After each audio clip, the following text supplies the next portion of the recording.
어, 지금 아들 뭐라고 해야 되니 이거?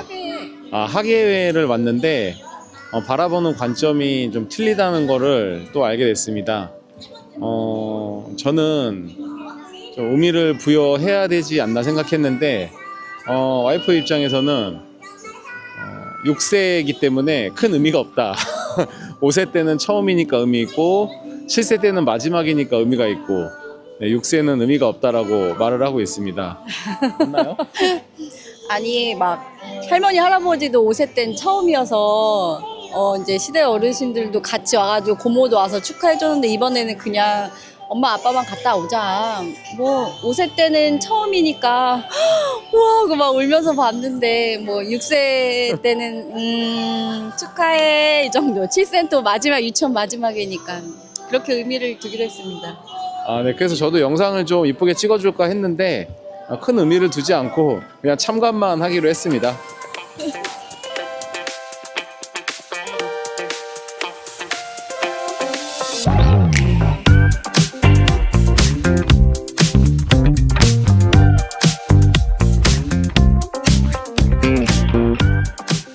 네, 안녕하십니까. 하준아빠입니다. 항암 20차를 한 다음 날이고요. 뭐 특별하게 몸에 어떤 부분들에 대한 뭐 부작용 이런 것들은 없는 것 같고요. 네, 항상 이제 똑같긴 한데 점점 이 기존에 가지고 있던 부작용들은 좀 심해지는 것 같기는 해요. 앞으로 뭐 이렇게 부작용이 더 심해지면 어떡하지? 뭐 이런 생각을 지우려고 좀 노력을 많이 해요.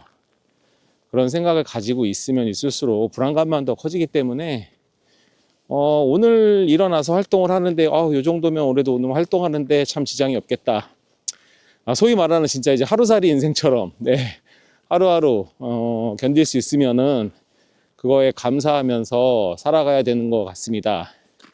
오늘의 주제는 다른 게 아니라 이제 유튜브 영상에서 항상 암에 걸리면 암이란 암 얘기만 계속 했는데 만약 내가 건강한 삶으로 되돌아간다면 그 건강을 유지하기 위해서 어떻게 할 것인가, 그것에 대해서 한번 좀 이야기를 해보도록 하겠습니다.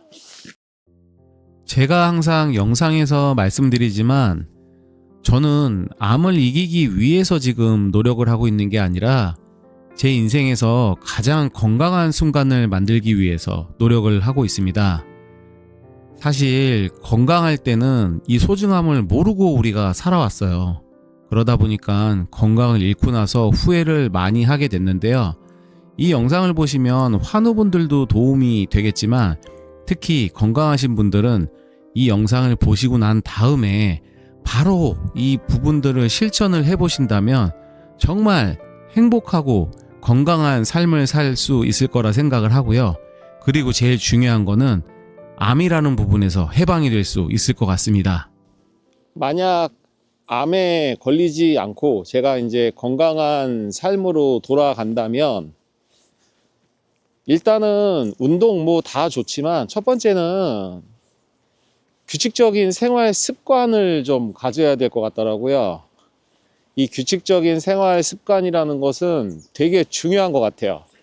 우리가 이제 공장을 가동을 할 때도 아무 때나 막 기계도 막 돌리면은 그만큼 에너지 효율이 없듯이 우리 몸도 마찬가지로 어느 정도 이 규칙적인 패턴이 있다면 몸이 잘 고장나지가 않는 거죠.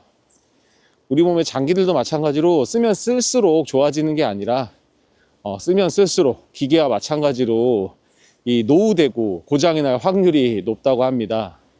규칙적인 생활의 대원칙 안에서 다른 어떤 것들은 순서를 순위를 매기기도 어려운 것 같아요. 그냥 지금 제가 나열해 드리는 거는 어떤 순위가 아니라 그 안에 있는 종류라고 생각하시면 될 것 같은데, 일단은 첫 번째는 운동입니다.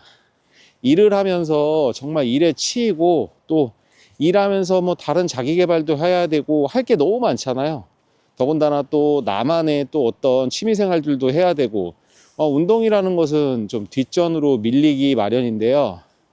그래도 시간을 내서 하루에 1시간 정도, 짧게는 30분 정도라도 조금은 중강도 정도의 이 걷기 운동 정도는 해준다면은 건강에 많은 도움이 될 것이라고 생각을 합니다.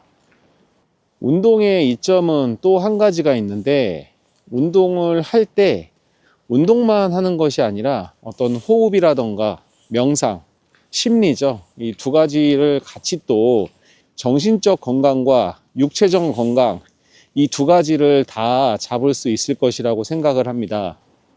두 번째는 스트레스 관리입니다. 사회생활을 하면서 또 타인과 생활을 하면서 뭐 여러 가지 스트레스를 많이 받게 되는데요. 만병의 근원이 스트레스란 얘기가 있듯이 이 암도 그렇고 모든 대사질환의 기본적인 원인이 되는 것이 스트레스라는 얘기를 많이 합니다. 그렇기 때문에 이 스트레스 관리가 가장 또 중요하게 생각이 되는 것 같습니다. 세 번째 중요한 것이 건강한 식습관인 것 같아요. 지금 우리가 먹는 음식들 한번 뒤돌아보면 사실 좋다고 얘기할 수 없죠. 네, 저 역시도 그랬고요. 뭔가를 먹을 때 건강을 생각하고 먹었던 적은 단 한 번도 없었던 것 같아요. 그냥 지금 당장 맛있고 먹기 편한 음식들, 그리고 기름지고 이런 것들을 먹어왔는데 뒤돌아서 보니 그 음식들이 정말 몸에 안 좋은 것들이었다는 것을 깨닫게 되었습니다. 그래서 건강한 모습으로 돌아간다면 이 말도 안 되는 초가공식품들, 사실 영양가라고는 1도 없는 그 가공식품들이 아니라 건강한 식단으로 음식을 챙겨 먹으면서 제 건강을 잘 지켜 나갈 것 같습니다. 네 번째는 슬기로운 약의 사용입니다. 건강한 음식을 섭취하고 건강한 운동을 하더라도 부족한 부분이 분명히 있을 수 있더라고요. 그럴 때는 영양제를 조금씩 보충해 주는 것도 제 생각에는 슬기로운 약의 사용이라고 좀 생각을 하고요. 반대로 이 항생제 같은, 어떻게 보면은 가장 조심해야 될 약이긴 한데 아무렇지 않게 감기 걸렸다고 해서 항생제 처방을 받고 하는 것들을 보면 이런 것들은 좀 불편한 약이 아닌가 좀 생각을 합니다. 반대로 생활의 질을 올려줄 수 있는 약인데도 이 내성이 걱정돼서 먹지 못하는 약들이 있잖아요. 대표적으로 피부과에서 얘기하는 항히스타민제, 대상포진이라든가 묘기증에 이럴 때 알러지 반응이 있을 때 또 쓰는 약이기도 한데, 항히스타민제는 대부분 알러지 반응으로 장기간 복용을 해야 되는 약이기 때문에 보통은 내성이 거의 없는 경우가 많고요. 그리고 간 독성이라든가 위장장애, 공복에 먹어도 상관없는 약들이 많거든요. 그런데 이런 부분들을 좀 간과하시고 내성 때문에 좀 불편함을 감수하고 계속 지속적으로 생활의 질을 떨어뜨리는 경우가 있는 것 같아요. 그런 경우는 좀 슬기롭지 못한 약의 생활이라고 해야겠죠. 오늘 아침부터 좀 운동 나왔다가 스트레스를 받고 들어가네요. 영상을 마무리할 영상을 찍으려고 이 마이크를 옷에 이제 차는 그 자석이 있는데 그 자석을 이렇게 옷 안으로 넣어서 차다가 그 자석이 떨어진 거예요. 산에 등산을 하면서 자석이 떨어졌는데, 아니 바로 이렇게 옷 속에서 딱 떨어졌는데 아무리 찾아도 없는 거예요. 그게 지금 약 한 40분 정도를 찾다가 결국에는 이제 포기를 하고, 말도 안 되는 것 같아요. 이게 없어진다는 게. 그래서 스트레스 좀 받았는데 뭐 포기해야지, 어쩔 수 없는 것 같습니다. 여하튼 제가 사실 이 정보 전달 영상을 찍을 때 아직까지는 좀 자신이 없어요. 왜냐하면 이론의 깊이도 아직까지 깊지 않고, 그리고 또 경험이 또 부족하다 보니까, 사실 이제 이론이라는 거는 마찬가지로 이론일 뿐인 것이고, 그게 또 실전에 적용이 돼야 되는데 실전에 적용 기간이 아직 적다 보니까 자신감이 좀 없는 것 같습니다. 그런데 이 영상을 만들어서 올리는 취지는 그래도 도움이 될 수 있기 때문에 영상을 만들어서 올리는 것이니까 좀 좋게 봐주시고, 오늘 영상은 여기까지고요. 영상 시청해 주셔서 항상 감사드립니다.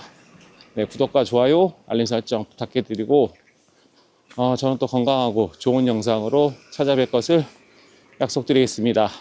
주말들 잘 보내시고요. 안녕히 계세요. 안녕. 아우 짜증나.